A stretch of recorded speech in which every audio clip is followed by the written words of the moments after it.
तो सबसे पहले आपको बता दें 1563 में सिख गुरु अर्जुन देव की पैदाइश हुई। 1659 में दिल्ली के लिए लड़ी गई जंग में औरंगजेब ने दारा शिकोह को शिकस्त दी। 1865 में अमेरिका के 16वें सदर अब्राहम लिंकन का कत्ल हुआ। 1851 में बी.आर. अम्बेडकर की पैदाइश हुई। 1912 में ब्रिटेन का टाइटैनिक आइसबर्ग से टकराया।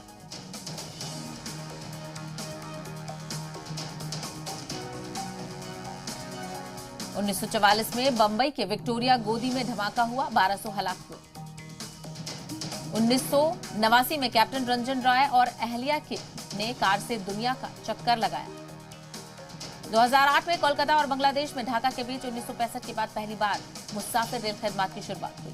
2010 में चीन की गाई में 6.9 शिद्दत का जलजला, 2700 हलाक। 2010 में आइसलैंड में आतिश फिशा फटा, यूरोप एयर ट्रैफिक मुतासिर हुआ।